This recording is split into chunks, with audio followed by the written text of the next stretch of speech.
Let's talk some Bengals, Skinny. There's not a lot going on here, but there was kind of an interesting storyline this week because you guys spent about 10 minutes talking to Jermaine Burton after Tuesday's OTAs. He talked about his rough rookie season. He said he's being mentored by Jamar Chase, T. Higgins, and B.J. Hill. Zach Taylor and Joe Burrow have both said good things about his approach this offseason. Are you buying into all of this, or is this just lip service during the offseason because that's what you have to do? Yeah, so I wrote it more in column form because I wrote another story that day that I found more interesting, but this is interesting too. The day after he got taken in the draft, we didn't have a formal press conference with him. He and Chris Jenkins, the second and third round picks, usually there's a formal press conference. Last year, they just said, hey, we're just going to bring these guys in and you guys can chit chat with them and do that. We're like, that's fine. So they came in the media room separately. And, Jermaine had red flags that had been talked about, why he dropped to the third round, and he answered those questions and seemed forthright and seemed like, he had all his ducks in a row. And I saw he talked the talk back then. And then obviously he didn't walk the walk. I do think this. I approached him about 3 or 4 weeks ago. I wanted to do it in a smaller setting, and I'm not making light of this. I think it would be an interesting story. There was that shot of him in the casino, right, in his pajamas. Not a good look. He's been evicted from his apartment twice, which suggests he doesn't handle money very well, and perhaps he has a gambling problem or had a gambling problem. It feels like, seeing him last year, I wrote this, he looked zombie-like at times last year in the locker room. Like he wasn't there. He looked always tired. And the Germaine I saw on draft weekend this year when he was in the facility, and he shocked all of us as we're in the lunchroom, and all of a sudden Jermaine Burton pops in. It's like, wait a minute. And he was kind of conversational. He looked fresh. He looked alive. He's looked that way all through the OTAs. We only get 1 day a week in the locker room and at the practices, but the days we've seen him. So 3 weeks ago, I kind of went up to him and he politely said, no, catch me later. I'm not ready to talk about this yet. And I'm like, okay, that's fine. I think in a smaller setting, perhaps he would open up about what he's done to help himself. I don't think it's just the mentoring of T. Higgins and Jamar Chase and B.J. Hill. I think he's probably gotten some professional help, and I hope he has, because just from a human being standpoint of it, I'd like to see the guy survive. And from a playing standpoint, if you're a Bengals fan, if you get the best Jermaine Burton possible, I think that still could be a hell of a player in this league. It's tough to say on that end, right? Like we just don't know. We don't know if he has the IQ for it at this point. I mean, when they start talking about things like you got to get in your playbook and he doesn't know what he's doing out there last year, some of the vibe that they were giving off, and not like media members, but people inside the organization were saying those things publicly. Joe Burrow, Zach Taylor. So that's usually a pretty bad sign for a guy. So I'm fully in the boat of I'll believe it when I see it with him. Like wake me up when he actually does something productive from a football standpoint. But from the human being standpoint, this was spiraling the wrong way quickly. When you saw especially the accusations, I know he was never charged with anything, but the whole like assault accusation thing with that young girl was like not good at all. It's like, oh, this guy might be in real trouble here.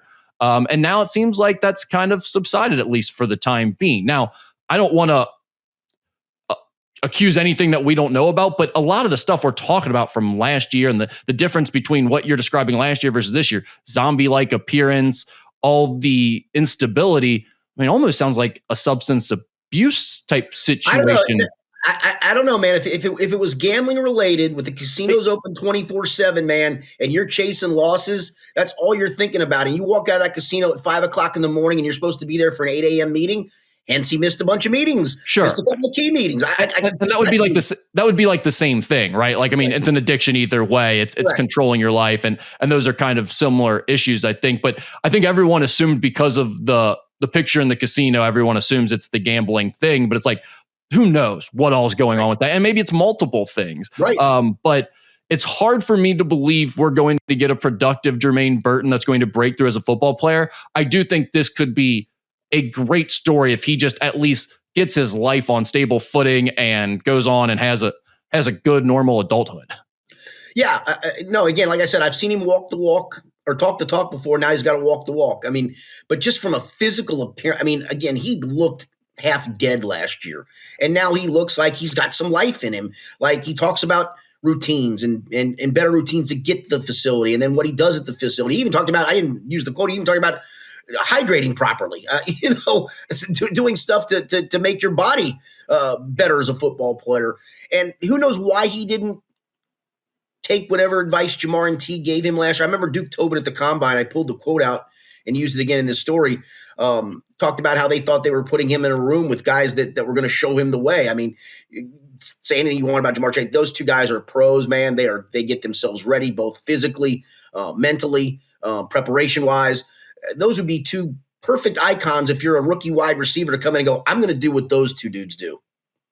Yeah, and you also wonder if maybe, it's like they thought leading by example was enough, and then this guy wasn't able to get on the right page. And as they saw it spiraling last year, maybe a couple of those guys did reach back out and kind of do a little more hands-on approach of, hey, come with me. Like, you're going to stay with me, or you're going to do this workout with me, or I'm going to come get you up, or whatever it is. It did seem like he mentioned those three guys pretty specifically in this conversation with you media types, to where it was like, well, hopefully they've really helped him out here, because that's a pretty cool part of being a teammate of his as well.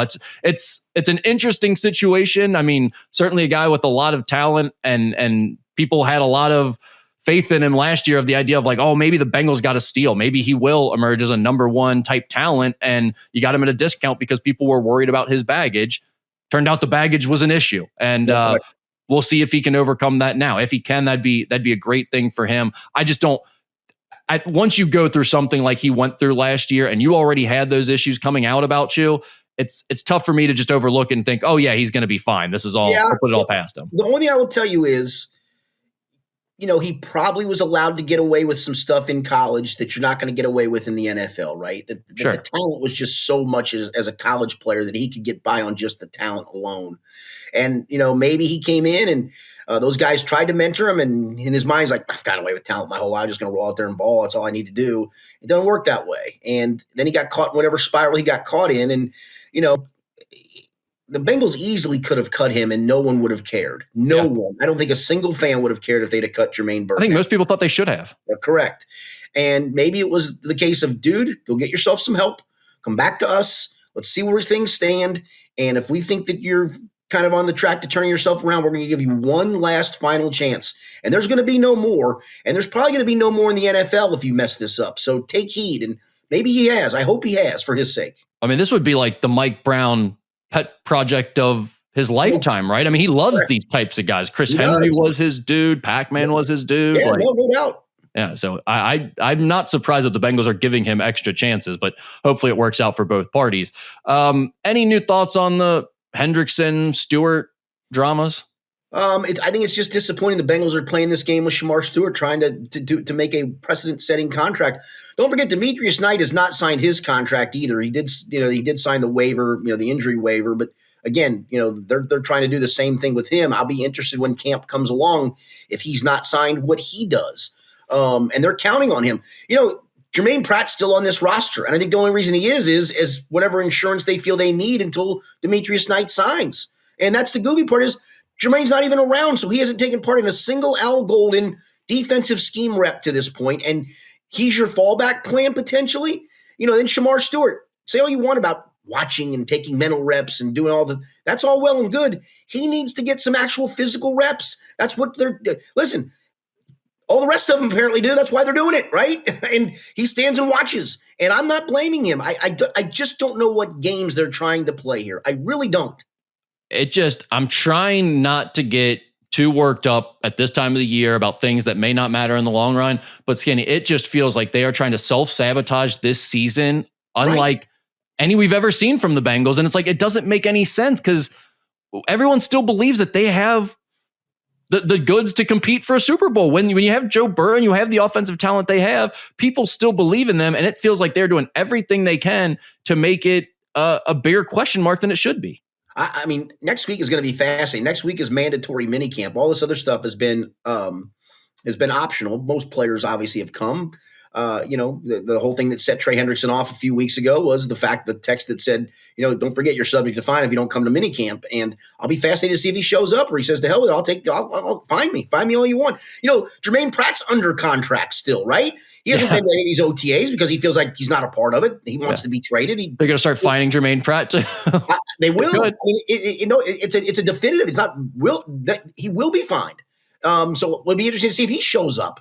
They still haven't signed a veteran safety, which still boggles my mind. This offseason has just confounded the living daylights out of me. It is so strange. And again, when the big storyline coming out of the last 2 years was like, the Bengals got to start faster. They've got to get on track. They need a good offseason. Joe Burrow should be healthy this year. It should be a more normal offseason. And they are turning this offseason into a bigger sideshow circus than any of the previous ones. And they're doing it on their own account. Like, it's not out of their control for the most part. Yeah. The Trey one, again, we've talked about, we've debated it ad nauseum. But the Shamar one, to try to do what they're doing and literally make a precedent-setting contract that they can get out from under in different ways. No, man, that's not no. Yeah, it's a lot of weird stuff going on. Is there anything else going on with the Bengals that we need to talk about aside from that? No, I did do a cool story, I thought, this week. And usually when the Bengals, the undrafted free agent class, I try to get to 2 or 3 of them because, like I said, we only get one day a week for about a month. Then we get the mini camp. So I try to do some stuff on the UDFAs that they signed because there was always some really good backstories on those guys. And I found a few of them. And one of them is a tight end named Cole Taylor. And I was just, literally, I went to bios of each guy trying to find an interesting nugget if they had one. And Cole Taylor was involved in one of the weirdest penalties in college football history, where he played for LSU. He was tackled by a Florida player. With the score was tied 34-all.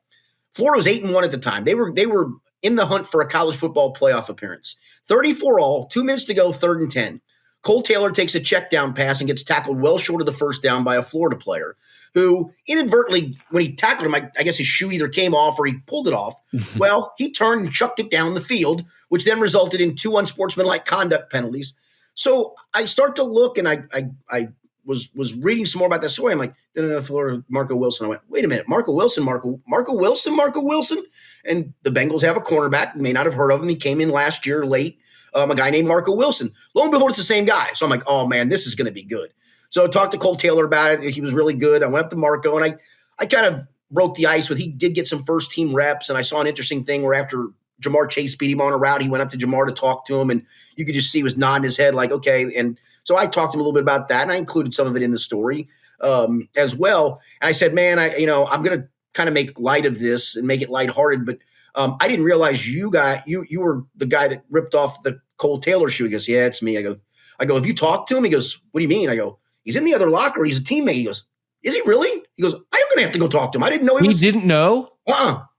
So in the Bengals locker room, there's a main locker room, and then we call it the QC nightclub. It's a long story there, but there's an offshoot locker room where when the practice squad players are set, that's where the practice squad players are. But right now, that's where all the UDFAs are, all the undrafted free agents. So Cole Taylor really is out of sight, out of mind for him, probably.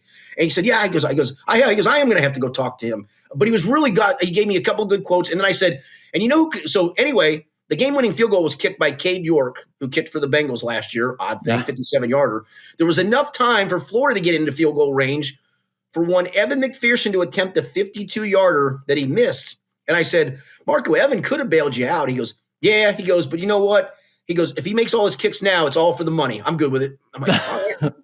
So he was good. He was really pretty good. Yeah. How about that?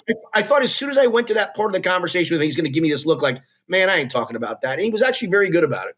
I think these guys, once you're past that stage, in the moment, it feels like it's important because you've got a coach that's mad at you and stuff. But once you're in the NFL making millions now, you don't care about that. Well, I did ask. I said, what led you to throw the shoe, though? He said, well, he goes, it was an emotional thing. I just made a big stop. It's my last game in the swamp. And he said, I looked down. He goes, I got a purple and gold shoe in my hand. I don't want the damn thing. And he said, I just threw it. I love that. That was one of those plays where it was like, you could I know everyone thought it was such a stupid thing for him to do, and it was, but in the moment, it was one where I was like, I kind of get that.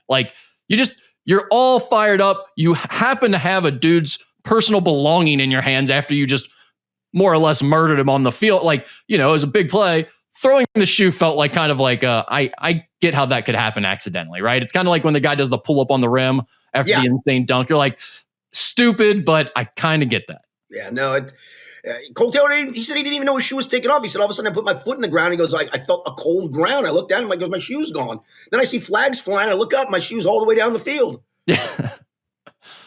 I don't remember. Did he get up and like push and shove after that? Or I don't think so. The clip I saw kind of cuts to the flags being thrown and then the referee calling the penalty. And so I don't think, I even said, I said, was there bad blood in the game? He goes, no, there wasn't even a lot of smack talk going on. He goes, hell, they didn't even know about each other, clearly. Right, so. correct. Yeah, correct.